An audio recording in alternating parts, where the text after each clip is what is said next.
বাংলাদেশকে সে আমেরিকার কাছে ইজারা দেবে কি কইরা? সে তো ইজারা অলরেডি দিয়ে দিছে।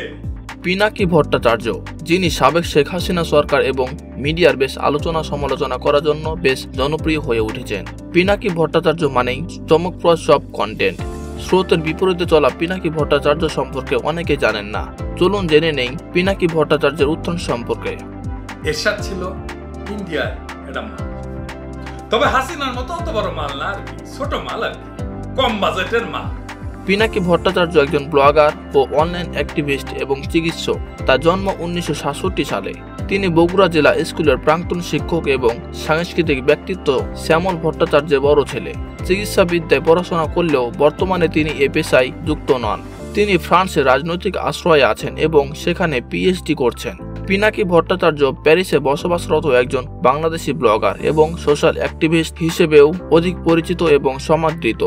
বাংলাদেশের ভারত খেদাও আন্দোলনে গুরুত্বপূর্ণ ভূমিকা রাখায় তিনি বর্তমানে বহুল আলোচিত এবং জনপ্রিয় হয়ে উঠেছেন। তিনি আমেরিকান ইন্টারন্যাশনাল ইউনিভার্সিটি বাংলাদেশের একজন অ্যাডজাংক্ট ফ্যাকাল্টি।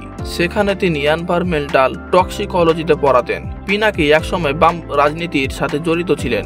বাংলাদেশের রাজনীতি, ইতিহাস এবং অন্যান্য বিষয়ের ওপর 19টি গ্রন্থ তিনি রচনা করেছেন। বর্তমানে তিনি একজন জনপ্রিয় অনলাইন অ্যাক্টিভিস্ট। ইউটিউব, ফেসবুক, টুইটারে সক্রিয়ভাবে আলোচনা করেন। ইউটিউবে তার 22 লক্ষাধিক এবং ফেসবুকে 10 লক্ষাধিক অনুসারী রয়েছে। তিনি প্রায় বাংলাদেশের ইতিহাস, চলমান রাজনীতি, মানবাধিকার বিষয়াবলী এবং পার্শ্ববর্তী দেশের ইস্যু নিয়ে লেখালেখি ও ভিডিও বানিয়ে থাকেন। পিনাকি ভট্টাচার্য ফেসবুক, টুইটার এবং ব্লগের পোস্টগুলোতে বাংলাদেশে দীর্ঘদিন ধরে বাংলাদেশ আওয়ামী লীগ সরকারের দুর্নীতি, মানবাধিকার লঙ্ঘন, অপহরণ এবং বিচার বহির্ভূত হত্যার সমালোচনা করে আসছেন। তার পোস্ট এবং টুইটগুলি প্রায়শই বাংলাদেশের ক্ষমতাসীন দল আওয়ামী লীগের সমালোচনা করে আসছিলেন।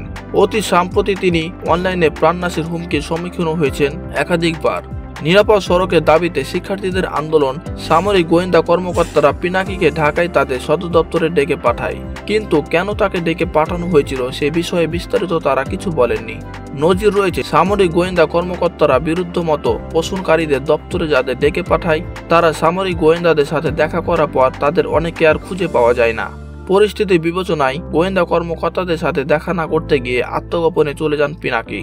গোয়েন্দা কর্মকর্তারা একাধিকবার পিনাকির বাসস্থান এবং অফিসে অভিযান চালিয়ে তাকে খুঁজছিলেন। এমনকি তারা তার বাসস্থানকে 24 ঘন্টা নজরদারির মধ্যে রাখেন। আত্মগোপনে থাকাকালীন কর্তৃপক্ষ তার দেশ ছাড়ার ওপর নিষেধাজ্ঞা জারি করে। এ সময় বন্ধুদের সহায়তায় দেশ ছাড়তে সমর্থন হন পিনাকি এবং 2019 জানুয়ারিতে ব্যাংকক পৌঁছান। 2 মাস পরে তিনি ফ্রান্সে পৌঁছান এবং বর্তমানে সেখানে তিনি এখন রাজনৈতিক আশ্রয়ে রয়েছেন। প্যারিসে সর্বর্ণ ইউনিভার্সিটিতে এখন উচ্চতর পড়াশোনা করছেন তিনি। তো বন্ধুরা, এই ছিল পিনাকি ভট্টাচার্য সম্পর্কে অজানা কিছু তথ্য। ভিডিও বিষয়ে কোনো মতামত থাকলে কমেন্টে জানাতে পারেন। দেখা হবে পরবর্তী কোনো ভিডিওতে। ততক্ষণে ভালো থাকবেন, সুস্থ থাকবেন। আল্লাহ হাফেজ।